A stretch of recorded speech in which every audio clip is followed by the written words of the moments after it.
caso, olha, minha família fez dinheiro com óleo, com gás, com mineração e fazia filantropia, né, como uma forma de uma compensação de alguma forma. E aí a gente vê essas novas gerações falando, não, eu quero fazer o seguinte, eu quero trabalhar com negócios que resolvam problemas socioambientais, né, que tragam um impacto ao mesmo tempo social, ambiental e retorno financeiro junto. Bem-vindos a mais um episódio do Change for Impact. Hoje eu estou aqui com a Carol Aranha e com o Otto Baumgarten e nós vamos conversar um pouquinho sobre como é que eles, na trajetória de vida deles, se aproximaram do impacto. A Carol tem uma consultoria que chama Empatix e o Otto, entre outras coisas, é conselheiro do Grupo Baumgarten e tem uma atuação forte tanto nas empresas como na área mais de filantropia e agora olhando para o impacto. Então a ideia é que eu queria que vocês se apresentassem, muito obrigada por estar aqui, contando um pouquinho como é que vocês chegaram nesse lugar e o que encanta vocês, quais são os desafios, o que preocupa, o que assusta, para a gente começar o nosso bate-papo. Muito obrigada em primeiro lugar aí pelo convite, é um prazer estar aqui, falando de um tema que é muito caro, né, para mim. E só contando um pouco da minha trajetória, eu vim de mercado financeiro, liderei a área de negócios em multinacionais, 10 anos de Microsoft, em tecnologia, mas eu sempre tinha aquela pegada de fazer filantropia na paralela. E há 12 anos atrás eu falei, não, tá na hora de juntar, né, e ser um pouco mais coerente e tentar fazer o impacto do meu trabalho, né? E aí eu fundei a Empatix pensando no que eu poderia ajudar da melhor forma para cada minuto do meu trabalho, eu poderia ter um impacto maior dentro desse mercado.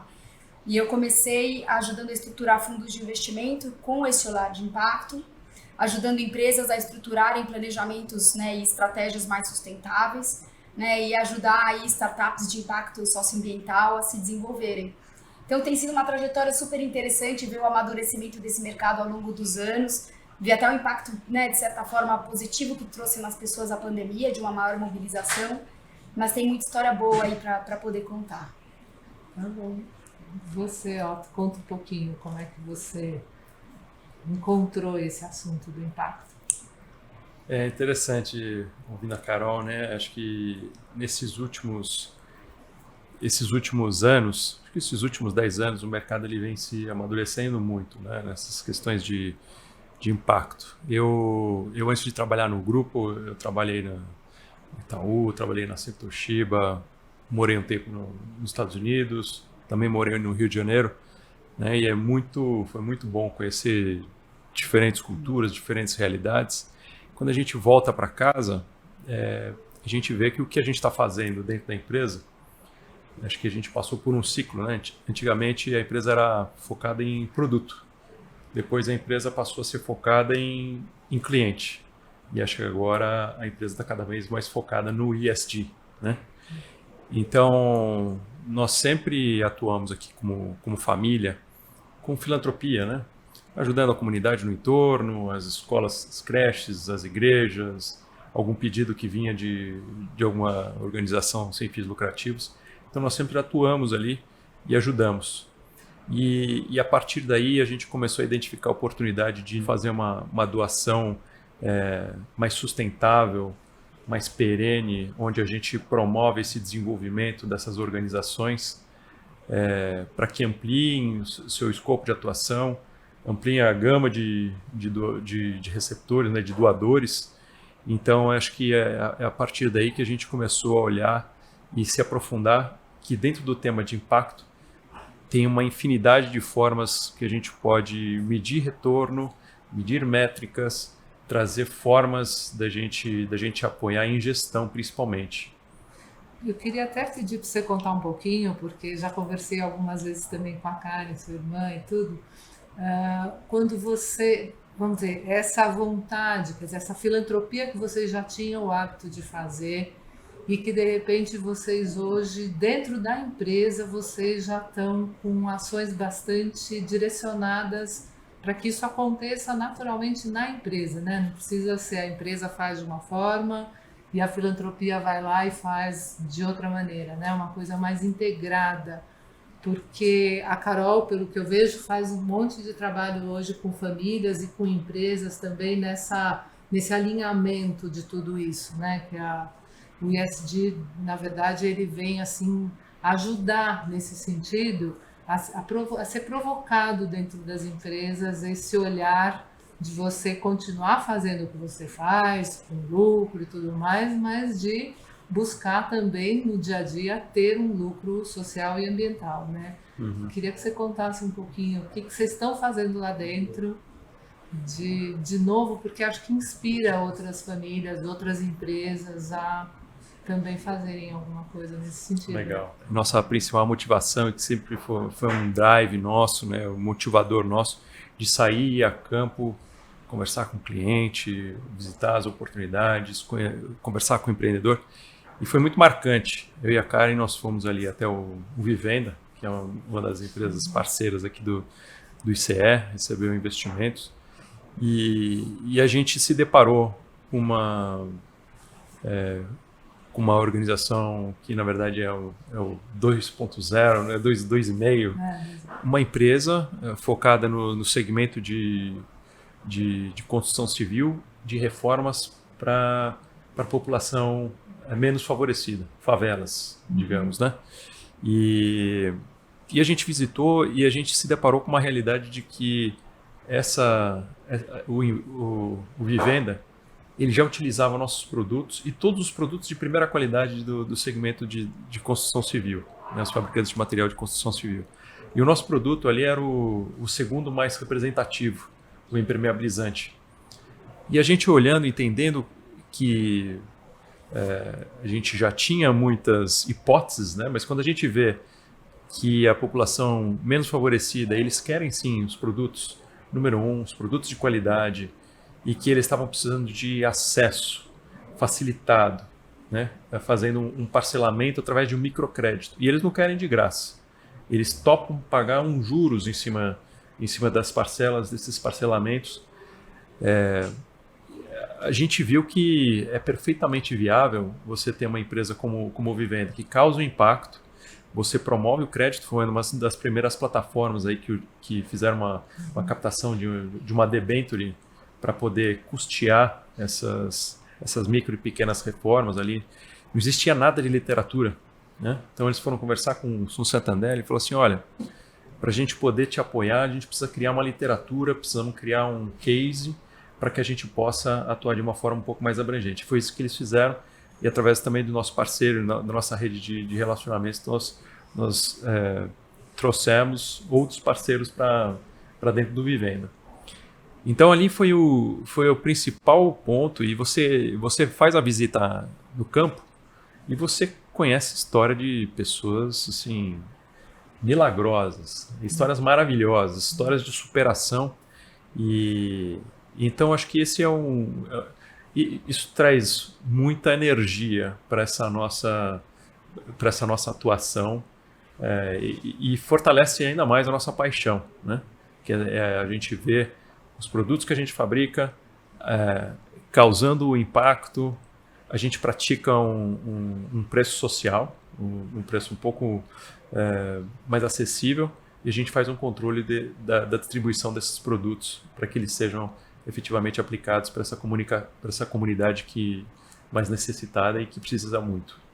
Eu acho gostoso ver você contando isso, até os seus olhos brilhando aqui com esse fato, porque assim, do Fernando, da Vivenda, que a gente vê quando ele fala que vamos dizer, ajudar para que a comunidade more em casas dignas e com dignidade, né? Porque a hora que eles podem comprar a melhoria da casa deles, cabe no bolso deles, isso dá uma dignidade muito maior do que você simplesmente ganhar, né? Quer dizer, eu acho que tem uma dignidade aí em todos os âmbitos, né, dessa construção dessa moradia, e por ser um modelo que ele vai se pagando, ele precisa de uma ajuda, mas ele vai se pagando, é muito gratificante e muito inspirador, porque eu acho assim, isso que vocês estão fazendo ali é uma inspiração para outras áreas também, não precisa ser só para a construção civil, mas também para a construção civil em outros materiais que também são necessários, porque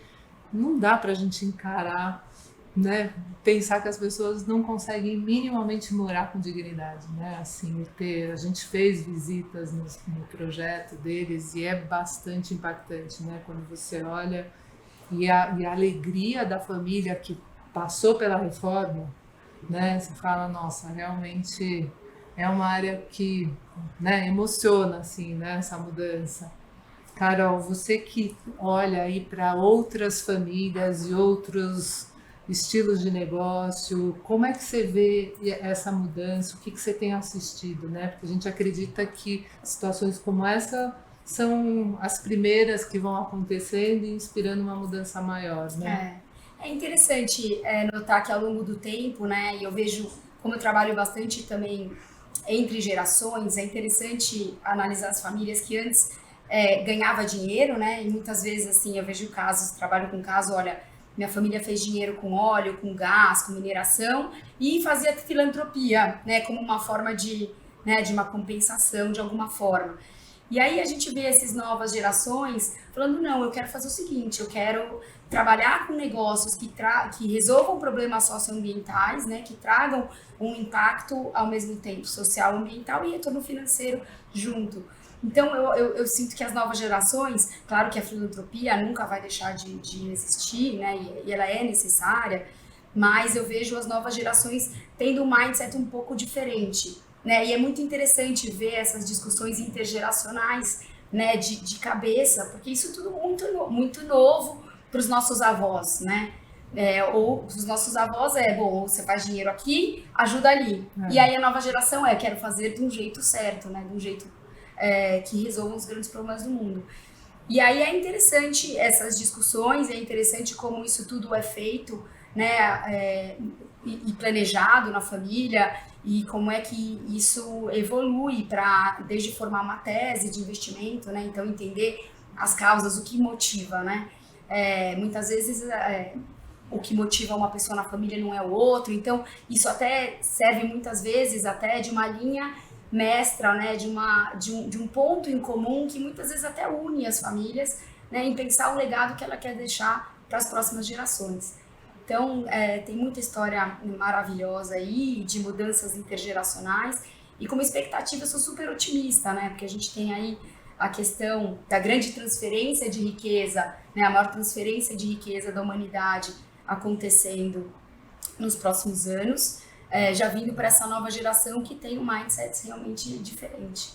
Não, até uma curiosidade que eu fico, gostaria que você trouxesse um pouquinho dos exemplos que você vem vivendo, assim, muitas empresas, vamos dizer assim, se eximem de tomar uma atitude um pouco mais radical dessa mudança, de tentar levar o impacto para o core delas, vamos dizer, apoiadas na justificativa de que elas têm acionistas que têm ali uma pressão pesada para resultados financeiros, porque na realidade era isso só que se esperava de uma empresa, né? E isso versus uma pressão para que entre mais um componente que pode mudar um pouquinho, né, o resultado final daquela coluna financeira, né? Às vezes até para melhor, mas no começo às vezes ele precisa de um investimento para isso, né? Como é que você tem sentido isso nessas empresas? É interessante essa pergunta porque a gente consegue analisar de vários ângulos assim o que o mercado está demandando mais, né? Então a gente vê que as empresas muitas vezes elas vão se mover dependendo do que o mercado exige. E a gente vem acompanhando que muitas empresas estão tendo essa mudança e maior conscientização, né, com essa questão de sustentabilidade, impacto, porque os próprios consumidores estão pedindo, né? Então, além obviamente, de ter uma pressão da sociedade, tem uma pressão do próprio consumidor exigindo uma postura mais transparente, uma postura mais ética, uma postura que pensa um pouco mais na sustentabilidade, que pensa como é que trata os funcionários, como é que trata a governança, né? Porque no final do dia, além de ser uma demanda do mercado, que pode abrir uma série de novas oportunidades, a gente está falando também de mitigação de risco, né? Como é que a gente tem empresas hoje que só pensam no retorno financeiro, mas que não olham os riscos que tem de impacto, né, na sua comunidade, que impacto dos seus produtos, impacto dos seus serviços, impacto na sua cadeia. Então, a gente vê essa mudança acontecendo e tem até uma pesquisa que eu gosto muito de citar, que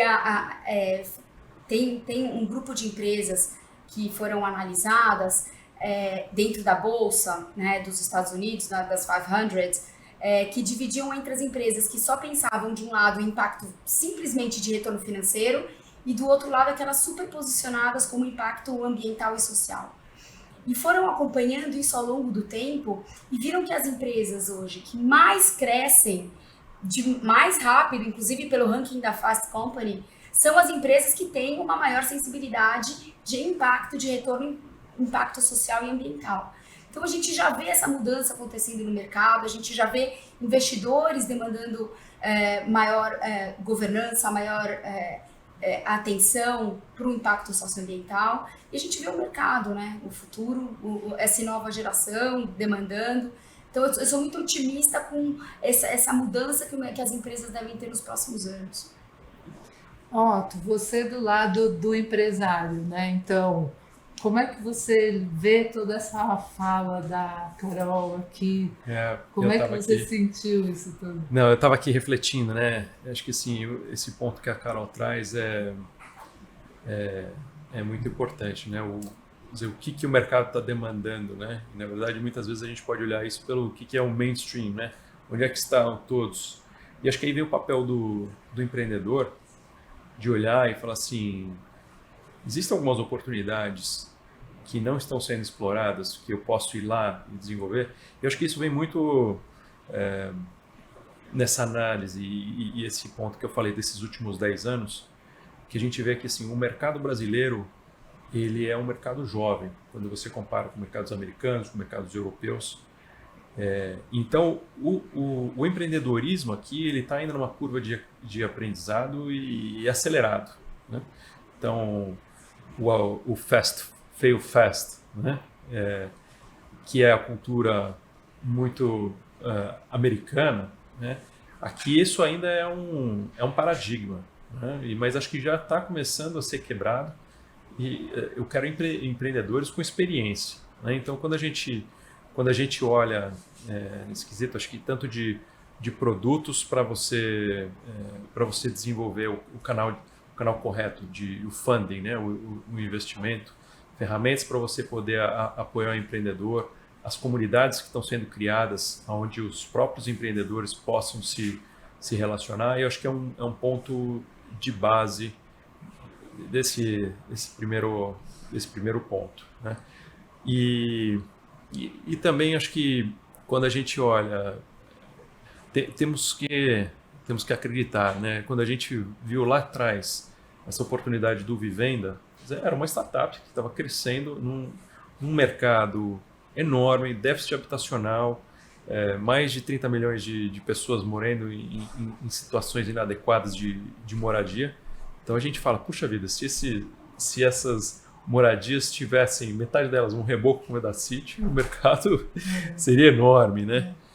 Mas é muito crença e consistência de você apoiar o empreendedor, e eu acho que tem que ter uma visão que as empresas familiares têm muito, que é o capital paciente, né? O capital paciente e uma visão de longo prazo de você você criando o ambiente certo, criando as métricas, tendo a paciência de deixar o mercado amadurecer. O empreendedor também, e aqui eu falei muito do Vivenda e pode ser de diversos outros setores. Que venham outras vivendas, né? De repente trazendo assuntos novos, não é? Porque acho que a gente dá uma super renovada, né? Quando olha para isso. Carol, e você conta um pouquinho, assim, de algum desafio que você teve, qual foi, assim, mesmo que você, obviamente, não precise expor ninguém aqui, mas que você pudesse trazer alguma coisa. Eu fico pensando muito no sentido da nossa fala, acordar mesmo as pessoas que puderem estar escutando o que a gente tem conversado aqui, para ver que às vezes cabe na realidade delas, né? Aquilo que parecia impossível, de repente passa a caber, passa até gerar um modelo novo de negócio, enfim. Falando um pouco das barreiras que a gente tem, primeiro a questão das pessoas terem um pouco de bloqueio com relação, olha, investimento de impacto a gente não consegue medir, então é uma coisa que fica muito subjetiva, a questão da medição do retorno, né, social e ambiental.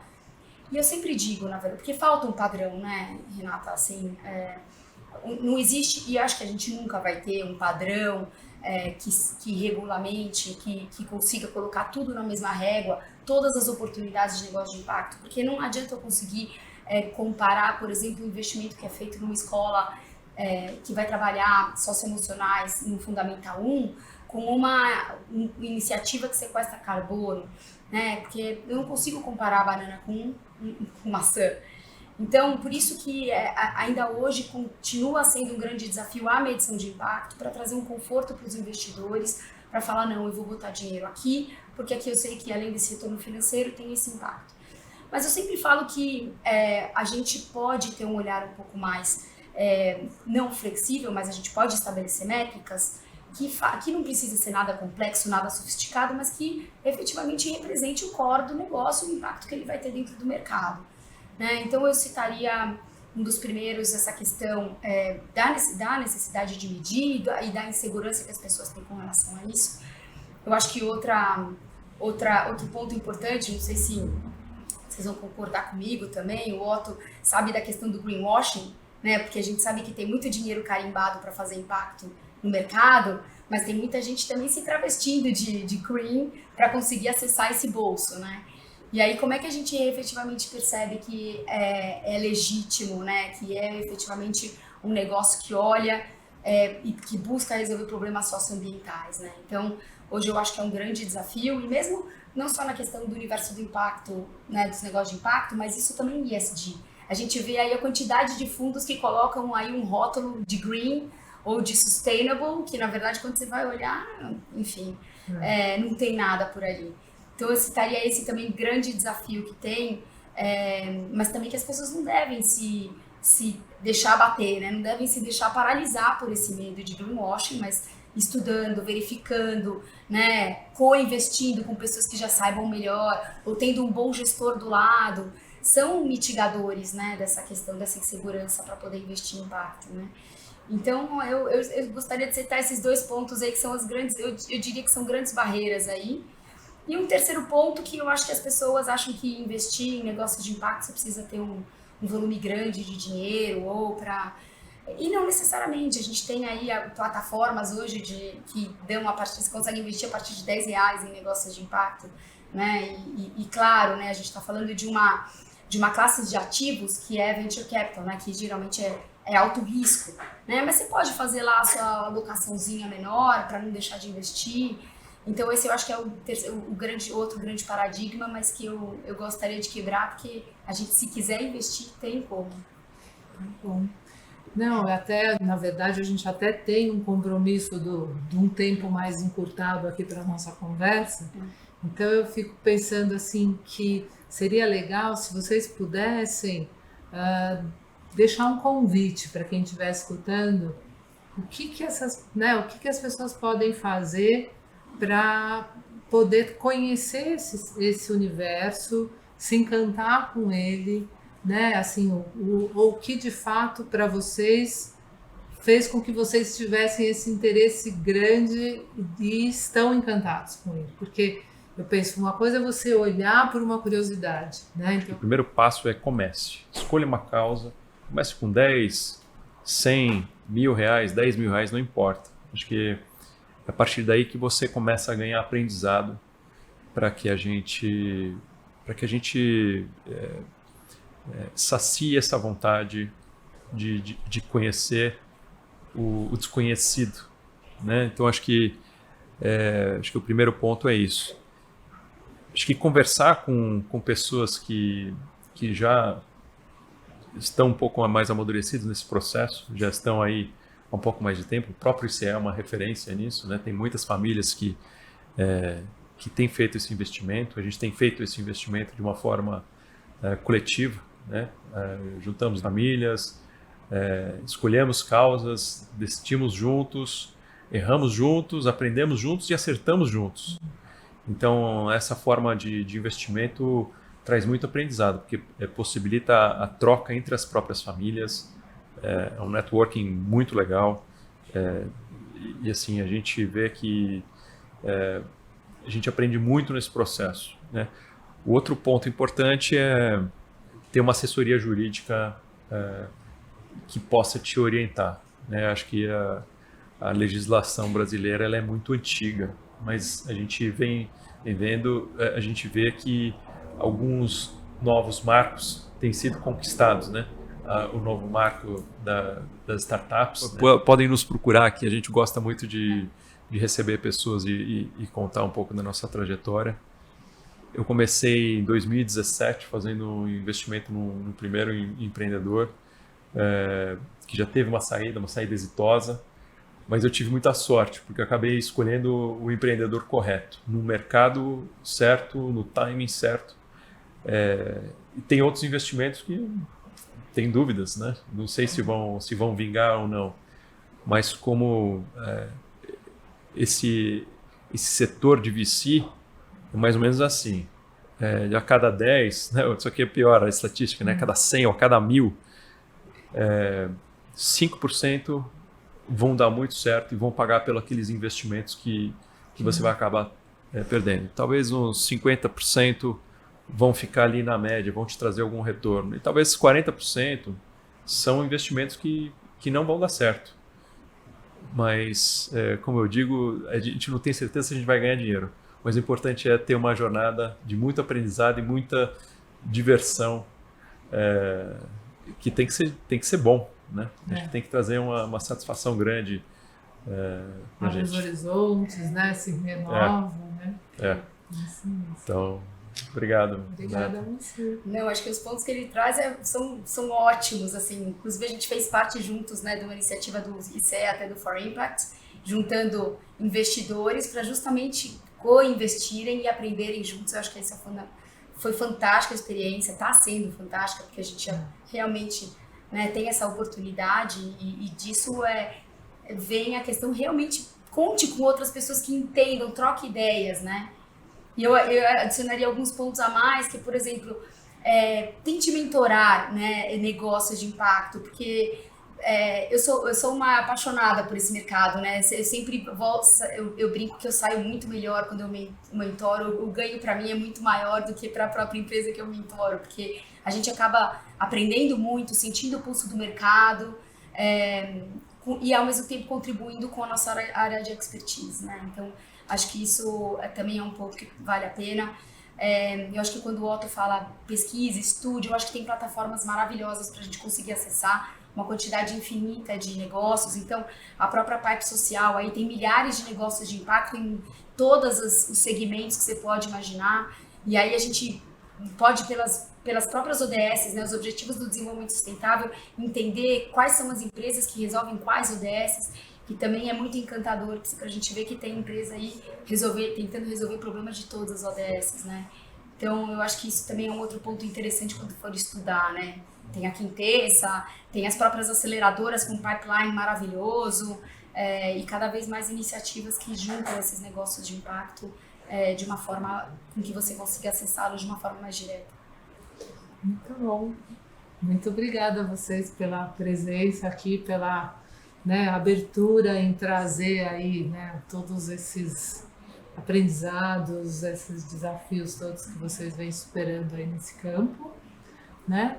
E, pessoal, então não deixem de ver os outros episódios do Change for Impact.